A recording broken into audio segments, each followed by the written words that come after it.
Tell me about the Shark Tank experience. The entire pitch lasted almost 90 minutes, almost 2 घंटे के 2 घंटे करीब Okay. 2 घंटे. लाइक इट वाज एक पॉइंट ऑफ टाइम पे जब वो मैं अमन से चेक लेके मैं बाहर जब निकला, क्योंकि पूरा टाइम मैं वहां पे खड़े होकर पिच कर रहा था, I was actually feeling the stiffness in my leg because I been standing for so But long. do you think कि ये यंग माइंडसेट का थोड़ा प्रॉब्लम है, उन लोगों को कंफर्ट जोन से बाहर निकलने की आदत नहीं है या they are not used to it? मेरा काम एज अ फाउंडर यही होता है कि there will always be that one diamond in this and I have to identify that diamond. I have to get him on board, I have to groom him, and I have to make him ready for the next 5 years. But how much Kiran Sai is approachable to everyone in the company? जब हमने शुरू किया था तो day 1 पे हमारे सिर्फ 4 employees थे, इंक्लूडिंग मी. हम लोग सिर्फ 4 लोग थे. तो ये होता है और ये मैंने देखा है कि जैसे जैसे कंपनी बड़ी होती है, जैसे जैसे और लोग आएंगे, तो फाउंडर और दूसरे लेवल ऑफ लोगों के बीच का गैप बढ़ते जाता है. एंड इट इज इनएविटेबल, मतलब at some point of time वो होगा. Do you think Go Zero is contributing to solving a diabetes crisis जो अपना चल रहा है? तो सॉल्व तो कोई चीज कभी कुछ कर नहीं पाएगा. सॉल्व तो दवाई से ही होती है. कोई भी like diabetes for example, I have seen in my family also. My grandfather had it, a couple of other people in my family have had it. तो मैंने उनको देखा कि एक बार आपको ये डायबिटीज आ जाती है, फिर your life is then revolving around the insulin, controlling of क्या खा रहे हो क्या नहीं खा रहे हो, regular blood sugar level check करना, एक्सरसाइज करना, वो सारी चीजें हैं. So diet and food is one very important part of this entire taking care of diabetes once you get it. But more importantly जो गो जीरो से हम product बना रहे हैं, उसको हम one of course if you are एक को आपको डायबिटीज हो गया है तो अब आप कोई शुगर वाला प्रोडक्ट नहीं खा सकते हो. और इंडिया में वैसे भी डायबिटीज की पॉपुलेशन बहुत ज्यादा है, और प्री डायबिटिक पीपल है जिनको आज बॉर्डर लाइन पे है, और if they don't take care they will kind of sooner or later become diabetic. So for them of course not having sugar is the only option, but at the same time आपको craving होती है, मीठा खाने का मन करता है. But more importantly I think आज से अगले 5 साल 10 साल 15 साल की अगर हम जर्नी देखेंगे, हमारा जो यंग जनरेशन है वो will cross their mid 30s and mid 40s. Specially ये जो हम देख रहे हैं कि कोविड के बाद में जो लाइफस्टाइल चेंजेस आए हैं, खाना like online ordering is becoming a fad, like बहुत सारी चीजें हम बाहर से खा रहे हैं, हेल्थ को लेके बहुत ज्यादा अवेयरनेस हो गई है. तो इसको more than a solution to any problem, I think we are looking it at as something कि आप अभी से छोटे छोटे स्टेप्स लोगे तो आप आगे जाके आपको इट्स लाइक आग लगी तब कुआं खोदना नहीं पड़ेगा. Right, वैसा right. हो गया. Yeah. Agree. Now you have mentioned कि कोविड, और कोविड के बाद ही गो जीरो स्टार्ट हुआ था. I think it was founded in 2022 जुलाई में. तो वो डिसीजन कैसे आया कोविड में? क्या आपने सोचा कि मुझे क्यों स्टार्ट करना चाहिए? तो मेरा गो जीरो से पहले I have been in my family business जो आइसक्रीम्स में है. तो मैं 8 साल पहले वहां पे काम किया और आइसक्रीम कैटेगरी बिल्ड किया. वो वाला मॉडल जो था वो पार्लर मॉडल था, ऑफलाइन मॉडल था कि आप स्टोर में जाके आइसक्रीम खा रहे हो, वर्सेस गो जीरो जो अभी है वो पूरा ऑनलाइन मॉडल है. तो 2020 तक तो पार्लर बढ़िया चल रहे थे, स्केल हो रहा था. फिर जैसे ही लॉकडाउन लगा तो ऑफकोर्स आपको स्टोर्स बंद करना पड़े और सिर्फ आप ऑनलाइन डिलीवरी पे ही फोकस कर सकते थे. सो ऑफलाइन तो सारा धंधा जो है वो जीरो हो गया. और उसके बाद जो हमने देखा कि सेकेंड वेव जब आया 2021 में, उस टाइम पे जो मोर्टेलिटी रेट था, तो फर्स्ट वेव में it was the elderly people who were more at risk, but the second wave जो आया वो become so I have seen people in their mid 30s mid 40s, वहां पे कैजुअलिटी ज्यादा थी.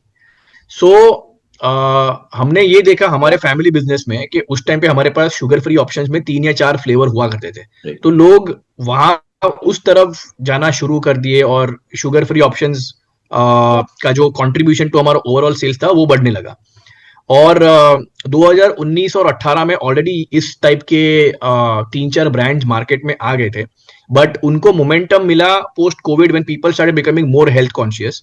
और नॉट जस्ट आइसक्रीम कैटेगरी में but in general F&B में मैं देखूं, स्नैक्स में देखता, चिप्स में देखता, ब्रेड में देखता, तो सब जगह अब एक हेल्दी और गिल्ट फ्री टाइप का ट्रेंड आने लगा. Right. At that point of time I decided now this is the right time to create a new brand, क्योंकि एग्जिस्टिंग फैमिली बिजनेस में ही अगर हम शुगर फ्री करते हैं तो कहीं ना कहीं वो ब्रांड डाइल्यूट हो जाता है. So if you want to create a completely guilt free product या गिल्ट फ्री आइसक्रीम और डेजर्ट्स, तो उसके लिए हमने एक सेपरेट ब्रांड शुरू किया, go zero, which will be completely zero sugar, using very safe and natural sweeteners like stevia and phos. So generally sweeteners के भी दो टाइप होते हैं. Like एक होता है natural, जो stevia is a plant जिसके पत्तों से extract निकल के ये sweet होता है. दूसरा होता है जो chemically processed होता है, जैसे aspartame, xylitol, इन टाइप के sweetener थोड़ा सा हेल्थ को लेके वहां पे भी अभी फसाई के गाइडलाइंस स्ट्रिक्ट होने लगे हैं. So for that reasons I think in 2022 I started Go Zero. Right right right. But Kiran, tell me one thing. आपने बोला डाइल्यूट हो जाता है कि सेम एग्जिस्टिंग बिजनेस में अगर आप शुगर फ्री का करते या फिर गिल्ट फ्री का करते, बट कुछ कुछ आइसक्रीम ब्रांड है, बिकॉज ये मैंने खुद एक्सपीरियंस किया. जब मैं नेचुरल जाता हूँ, नेचुरल में मैंने देखा वहां पे they have a separate section. एक है कि वो लोग मैंगो देते हैं, वो लोग बोलते हैं कि नेचुरल है, इसमें कोई भी स्वीटनर या कोई शुगर मिक्स नहीं है, ये नेचुरल मैंगो से बना हुआ है. तो करेक्ट. तो मैं ये बोल रहा हूँ कि ऐसे ब्रांड्स होते हैं जो उनका मेन फोकस या मेन रेवेन्यू जो धंधा आता है वो नॉर्मल आइसक्रीम से आता है, प्लस वो लोग उसमें 3-4 अलग फ्लेवर देते हैं जो बिना शुगर के मिलते हैं. लेकिन फॉर एग्जांपल अगर हम उनको बोलोगे मेरे को सीताफल चाहिए, तो सीताफल में उसके पास शुगर फ्री नहीं है. आप उसको बोलोगे रोस्टेड आलमंड चाहिए तो उसमें नहीं है. आप बोलोगे टेंडर कोकोनट तो उसमें नहीं है. तो 3 या 4 लिमिटेड फ्लेवर्स ही होते हैं. लेकिन मैं ये बोल रहा हूँ कि एक होता है कि आप एक, अभी जैसे कोक का एग्जाम्पल ले लो, तो कोक और स्प्राइट ये जो है, तो उनका मेजर बिजनेस जो आता है वो नॉर्मल कोक से आता है, और अब उन्होंने साथ में कोक जीरो या डाइट कोक भी शुरू किया है. Right right right right. Correct. But when किसी भी कंपनी का focus is not on healthy और guilt free, then you are just giving customers 2 or 3 options. उस टाइप के स्ट्रेटेजी से कस्टमर में ट्रस्ट बिल्ड करना बहुत डिफिकल्ट होता है. तो अगर हम नेचुरल्स की बात करें, तो नेचुरल्स का जो मेन यूएसपी है, it's not zero sugar, it's fruits only made with real fruits, there is no artificial flavors, milk and sugar. तो वो उनका कोर प्रोपोजिशन है. अब अगर वो कमर्शियल आइसक्रीम बनाने लगेंगे जिसमें स्टेबिलाईजर यूज होता है, इमल्सिफायर यूज होता है, आर्टिफिशियल कलर फ्लेवर यूज होते हैं, तो वो हो गया आपका बास्किन रॉबिन, हैव मोर, उस टाइप के ब्रांड. तो कोर जो उसका कॉन्सेप्ट है वो है कि हम फ्रूट, मिल्क और शुगर ये इससे यूज करते हैं, और हमारा जो कोर है वो है कि हम चाहे कुछ भी बनाएंगे. हम आज आइसक्रीम बना रहे हैं, कल को हम डेजर्ट बनाएंगे, मे बी चॉकलेट्स बनाएंगे या कुछ भी मीठा बनाएंगे, लेकिन हम उसको बिना शुगर के और बिना किसी आर्टिफिशियल स्वीटनर के बनाएंगे. Right right, agree. But Kiran, tell me one thing. आप लोग कस्टमर को स्टडी कैसे करते हो? सपोजली अगर आप लोग कोई फ्लेवर लाते हो मार्केट में कि ये नया फ्लेवर, तो आपको कैसे लगता है कि ये कस्टमर के बीच में जाएगा, उनको पसंद आएगा वो फ्लेवर? तो जनरली सो इस मामले में थोड़ा सा हमारा अप्रोच बहुत ही स्ट्रेट फॉरवर्ड रहा है. जैसे जब मैं फैमिली बिजनेस में था तब तो हम बहुत सारा अलग अलग कॉम्बिनेशंस के वो ट्राई करते थे. एंड क्योंकि हमारा पार्लर बिजनेस था तो we used to have people would come to the store, तो वहां पे उनको हम टेस्ट करा के फीडबैक लेते थे, टेस्ट कैसा लगा आपको, कुछ मिसिंग है, कुछ चेंज कर सकते हैं वगैरह. गो जीरो में तो बहुत ही स्ट्रेट फॉरवर्ड है. तो हम आइसक्रीम अगर हम बात करें तो आइसक्रीम बनता है अलग अलग फॉर्मेट्स में, जैसे कप्स हो गया, स्टिक्स हो गया, कोन हो गया, टब्स हो गया, तो बहुत सारे ब्रिक्स फॉर्मेट्स में ये बनता है. तो हमने तो एक सिंपल लॉजिक लगाया कि अगर मुझे स्टिक्स बनानी है फॉर एग्जांपल, तो मार्केट में जो इंडल्जेंट आइसक्रीम में स्टिक्स में नंबर 1 कौन है, तो आज की तारीख में मैग्नम है. तो मैग्नम के जो भी प्रोडक्ट्स है हमको उनको बेंचमार्क करना है, और उसी टाइप का इंडल्जेंट जो हमने मैडागास्कर बार बनाया without any sugar, with absolutely no change. तो आप जब खाओगे तो आपको नहीं लगेगा कि आप कोई शुगर फ्री आइसक्रीम खा रहे हो, ऐसा लगेगा कि आप मैग्नम का बार ही खा रहे हो. फिर अगर मैं कोन की बात करूं तो Cornetto is the market leader. तो कॉर्नेटो के भी सारे जो चॉकलेट, बटर स्कॉच, वनीला, ये सारे फ्लेवर्स है. हम सिर्फ ये ट्राई करते हैं कि आज मार्केट में जो कस्टमर्स को ऑलरेडी पसंद है और जो चल रहा है उसी का हम गिल्ट फ्री वर्जन लेके आए. So we don't have to use too much brains on creating very unique or very different kind of flavor, क्योंकि इस फ्लेवर की मार्केट में डिमांड ऑलरेडी एग्जिस्टिंग है. तो ये डेटा हमको ऑलरेडी ऑनलाइन प्लेटफॉर्म्स पे अवेलेबल है कि कौन से टॉप 10 फ्लेवर्स है, तो हमको तो सिर्फ उस टॉप 10 फ्लेवर को without compromising on the taste zero sugar format में लॉन्च करना है, तो वो बहुत ईजी हो जाता है। बट डू यू थिंक कि सोशल मीडिया के आने के बाद थोड़ा सा रिव्यू करना इजी हो गया कि किनको क्या पसंद है? बहुत ज्यादा, मतलब अगर 5 साल पहले की बात करें तो सिर्फ जोमेटो पे एक फीचर हुआ करता था where people could go and review and put rating, लेकिन आज तो मतलब एवरीवेयर। लिंक्डइन पे भी लोग आके, while it suppose to be a professional platform, लेकिन आज लिंक्डइन पे भी हमको प्रोडक्ट के रिव्यू आते हैं, टैग होते हैं, वो सब होते हैं। तो I think social media is kind of giving very open access to people to completely share what they feel about a particular brand. So I think that is something which all companies today are being very careful about. मैंने आपका LinkedIn post देखा था and काफी media ने भी वो चीज cover किया था। तो basically tell me one thing, मैं सिंपल वे में पूछ रहा हूं आपसे कि एम्प्लॉयर एक होता है और एक एम्प्लॉय होता है। डू यू थिंक कि if you think so much about your employ, कहीं ना कहीं वो ग्रांटेड लेने लग जाता है एम्प्लॉयर को? मेरा इस पे देखो, बहुत ही स्ट्रेट फॉरवर्ड थॉट है इसमें। I have been a part of company Procter and Gamble which is the number 1 company when it comes to FMCG marketing globally. मैंने सिंगापुर में काम किया है, जहाँ पे जो वर्क लाइफ बैलेंस जो होता है ना, जो हम आज आज आज बहुत एम्फोसाइज करते हैं, तो मैंने वो देखा हुआ है।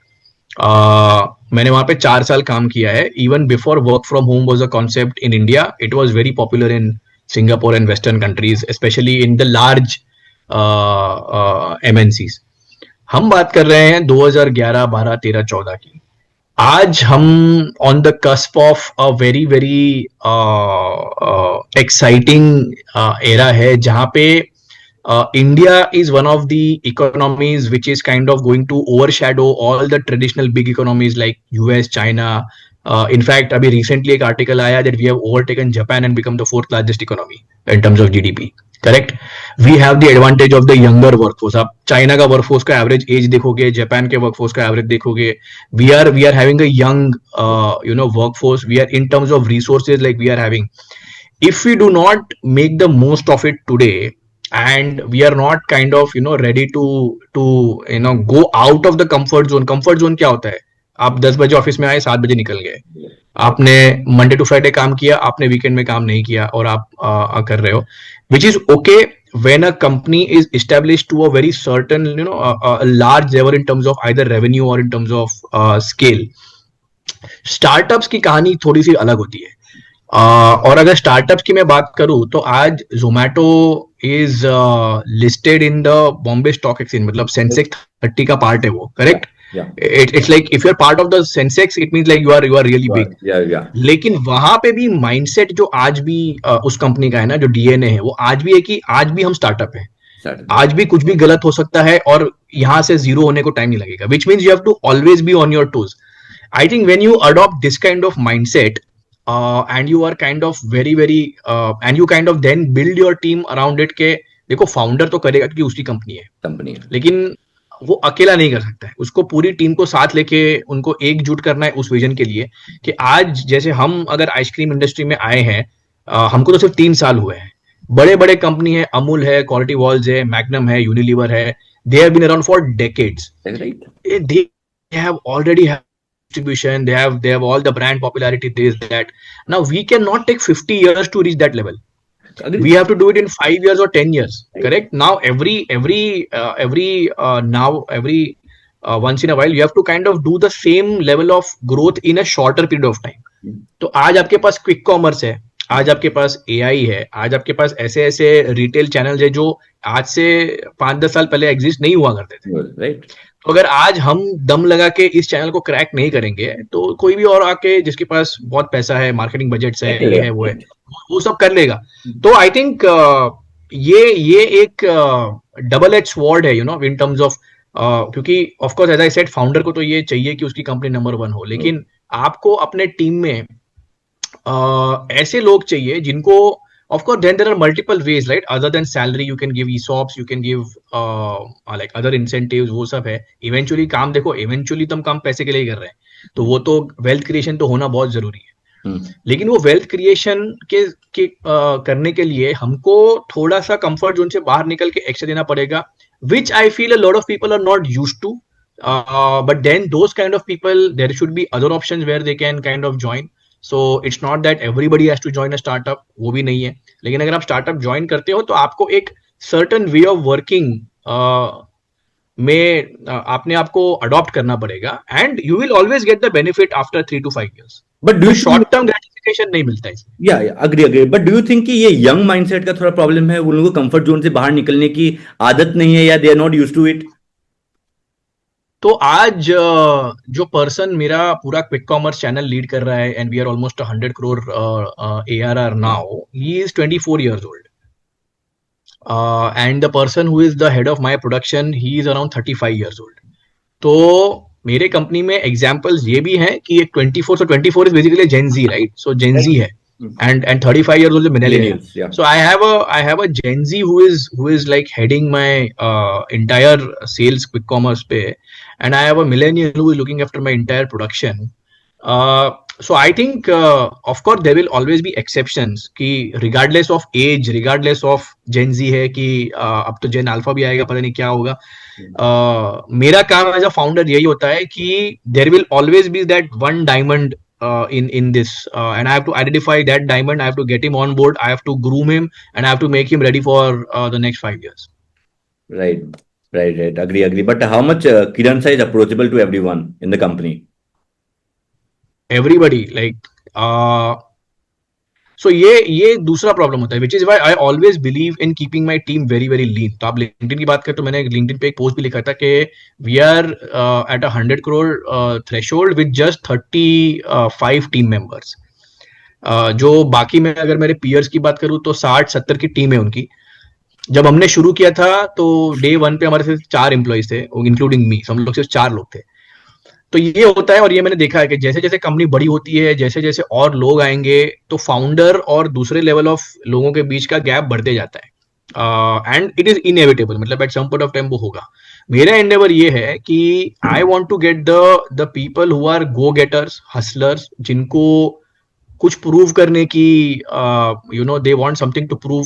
Now if I have this kind of people, then I don't need a big army of 100 people. Right. We can do the same good quality work and same aggressive work in with a team size of 30. Yeah. तो जितने कम लोग हैं उतने सबके लिए मैं approachable हूँ. Right. So right from the person who has just joined the company, और उसको जब 2-3 महीने ही हुए हैं, to the first employee which was there with me when we started, जिसको अभी 3 साल हो गए हैं, almost everybody I know कि क्या चल रहा है. नॉट जस्ट काम के related, but even from a personal point of view. अगर घर पे कुछ है, कुछ और चीजों में that something which they struggling with, और they want some input, so I am always approachable. This is something which I want to maintain as we scale. Right. Agree. Initial period में आते हैं थोड़ा सा. तो बेसिकली क्या होता है इंडिया में ना, अगर आप फैमिली आपके बिजनेस में है, और वो भी दैट बिजनेस जो कि बहुत एक्सपांड भी हो गया है, एंड आज अप्सरा का नाम आई थिंक ऐसा कोई होगा नहीं जिसने सुना नहीं होगा, राइट? तो आप उस वक्त फैमिली बिजनेस ज्वाइन नहीं करके you chosen to go to Singapore and do a job. ये आपका मोटिवेशन कहां से है कि मुझे जॉब करना चाहिए, पहले एक्सपोजर लेना चाहिए, काम सीखना चाहिए, उसके बाद मुझे फैमिली बिजनेस ज्वाइन करना चाहिए? तो जब तो मैं IIM लखनऊ से मैंने MBA किया, तो मेरा जब लास्ट सेमेस्टर चल रहा था और एग्जाम्स खत्म होके जस्ट प्लेसमेंट्स शुरू होने वाले थे, उस टाइम पे मैंने और मेरे डैड, हम लोग तो उस टाइम पे ऑलरेडी सोचा था कि फैमिली बिजनेस में आऊंगा, ज्वाइन करूंगा, जॉब वॉब नहीं करना है. हम लोग फैक्ट्री के लिए भी जगह ढूंढना शुरू किए थे और सब था. और मेरा ऑलवेज इंटरेस्ट मार्केटिंग, ब्रांडिंग उस समय रहा है. मेरा इंटर्नशिप भी मैंने ग्लैक्सो में किया था, गुड़गांव में, अनदर वेरी गुड FMCG कंपनी. उस टाइम पे PNG, Unilever and Coca Cola, these were the top 3 companies in terms of marketing profile जो हमारे कैंपस में ऑफर करते थे. तो रात को 2 बजे हमारा इंटरव्यू मेरा था PNG में, वो सुबह को 5 बजे तक चला. और I was one of the only 2 people who was offered a global profile in Singapore. बाकी जनरली जो मार्केटिंग रोल्स होते हैं वो पहले इंडिया में 1 साल सेल्स कराते हैं, फिर धीरे धीरे आप. तो I was only one of the 2 people जिनको सिंगापुर में डे वन से काम करने का मौका मिला, and then of course that was something which was like too good to miss. So while always यही था कि इवेंचुअली तो फैमिली बिजनेस में आना ही था, but getting an opportunity to work with some of the best minds in marketing in a country which is known like इतना छोटा city है, it's not even a country, it's a city state, but it's still far ahead in terms of development and progress. Right. And of course that was something which kind of was an offer which was too good to refuse. तो मैंने सोचा एक बार ये कर लेते हैं, eventually तो family business में आना ही है. So 2011 में मैंने join किया और 2014 में I came back to family business. Right. Now tell me about the Shark Tank experience. ठीक है, आप Shark Tank में गए थे. We have seen the clip जो वो है, but we all know कि उसके आगे पीछे क्या होता है, उसके वो how much what was the duration of the entire thing pitching का? The entire pitch lasted almost 90 minutes, almost 2 घंटे के 2 घंटे करीब. Okay. 2 घंटे. Like it was एक पॉइंट ऑफ टाइम पे जब वो मैं अमन से चेक लेके मैं बाहर जब निकला, क्योंकि पूरा टाइम मैं वहां पे खड़े होकर पिच कर रहा था, I was actually feeling the stiffness in my leg because I've been standing for so long, and shark के साथ एकदम इंटेंस ग्रिलिंग हुआ था, cross questioning, and everybody is asking a lot of questions, personal professional सारा चीज जो भी है, मतलब पूरा कुंडली खोल देते हैं वो लोग. The process itself is very long. So it starts in June. तो पहला जो एप्लीकेशन राउंड होता है वो जून से शुरू होता है. तो जून में अप्लाई किया था, 22,000 से ज्यादा भी एप्लीकेशन आए थे. उसके बाद में वो लोग आपको basis your initial form they shortlist you, then you have to give a telephonic interview. उसके बाद टेलीफोनिक राउंड के बाद अनदर 500 पीपल आर शॉर्टलिस्टेड. उनका फिर एक मॉक ऑडिशन होता है बॉम्बे, दिल्ली, बैंगलोर, ऐसा मल्टीपल वेन्यूज पे. तो एक मॉक ऑडिशन होता है जहाँ पे ऐसे मॉक पैनलिस्ट होते हैं, तो आपको ऐसे पिच करना होता है, बताना होता है क्या होता है. उसके बाद last I think 150 people make it to the final this thing with the shark, with actual sharks. सबको लगता है कि ये स्क्रिप्टेड है, but I will tell you that it is 0% scripted. It is absolutely natural. मतलब जो भी आपने एपिसोड में देखा है, ऑफ कोर्स 2 घंटे के पिच को बहुत सारा एडिटिंग करके उन्होंने 20 मिनट का एपिसोड बनाया था, but it is completely like we don't know. So the only thing which sharks know about me और अबाउट GoZero इज जो भी हमने डेटा उनको दिया हुआ है कि कंपनी कितनी बड़ी है, हम कहाँ पे सेल कर रहे हैं, रेवेन्यू क्या है, all of this things, my background, like पढ़ाई कहाँ से की, और वो उनको पता होती है. Other than that, all the conversations which happens are completely on the spot. So there is no scripted, nothing. There's no scripting which happens at all. And I think it was good that the Sharks already knew about GoZero from before.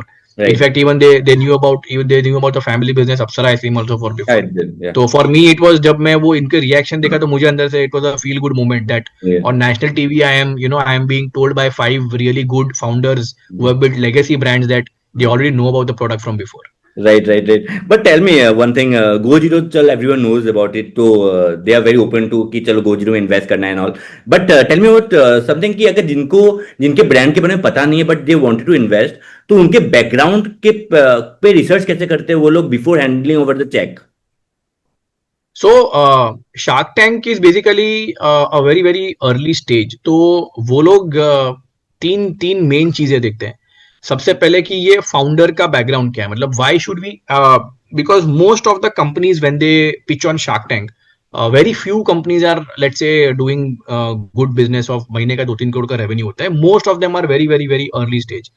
तो उसके लिए founder कितना committed है, founder का background क्या है, whether he और she is the right person to back. मतलब उस स्टेज पे आप फाउंडर को बैक करते हो, ना कि कंपनी या ब्रांड या प्रोडक्ट को. तो आप फाउंडर पे पैसा लगाते हो, तो वो बहुत जरूरी होता है. दूसरी चीज जो शार्क्स देखते हैं वो ये देखते हैं कि मैं ये जो कैटेगरी में इन्वेस्ट कर रहा हूँ वो कैटेगरी आज कैसी है. जैसे ice cream for example is one of the most popular dessert categories in India. Almost 26-27,000 crore का आज आइसक्रीम का मार्केट है. तो उसमें जो प्रोडक्ट आप लेके आए हो या जो ब्रांड आप लेके आए हो वो क्या डिफरेंशिएटेड इनफ है so that it will be able to stand against all the big established brands already in the category. आप कोई भी कैटेगरी लोगे, आज कोई ना कोई बड़ा ब्रांड वहां पे बैठा होगा. मतलब ऐसा कोई कैटेगरी होगा नहीं जहाँ पे you will not be fighting with a established player in the market. So that's the second. Third, of course, because they are investors, they will want to look at कि यहाँ से अगले 5 साल में 10 साल में मैं अगर आपको 50 लाख दे रहा हूँ तो मेरा क्या रिटर्न बनेगा. राइट So exit कैसे होगा मेरा? So I think these are the broadly the three things which they kind of look for when they are investing. right. Okay, Kiran, thank you so much for joining. It's great to have you.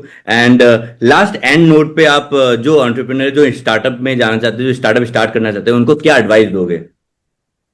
This is a very very common question which I keep getting as well. I think एक ही advice है यार, don't do this if you feel that मुझे 200 करोड़ 500 करोड़ की company बन जाएगी, वो नहीं बनेगी. You should only do a startup when you feel very very passionate about solving a problem. Right. Because when you are starting up na, things will never be easy. Like it is always like ऐसा कोई founder नहीं है जिसके startup almost बंद होने के edge पे नहीं आया and then after a point of time it clicked. It's very difficult. You have to deal with team, you have to deal with investors, you have to deal with consumers. Product melted आ गया, उनको तुम्हारी गलती नहीं है, फिर भी आपको गाली खानी पड़ेगी. So to face all of this you have to really be passionate about this is what I want to solve for 10 years of my life. Right. It's not a get rich quick scheme. मतलब आपको 2-3 साल में ऐसा बना के exit करेंगे, वैसा नहीं होगा. तो उस फ्रेम ऑफ माइंड से कभी भी आपको कोई भी कंपनी स्टार्ट नहीं करनी चाहिए. आपको उसी रीजन से आप फाउंडर बनो या स्टार्टअप करो if you are really passionate about solving a problem. Right. Okay, Kiran, thank you so much for inspiring everyone जो लोग देख रहे हैं पॉडकास्ट. मजा आ गया. Thank you so much. Bye.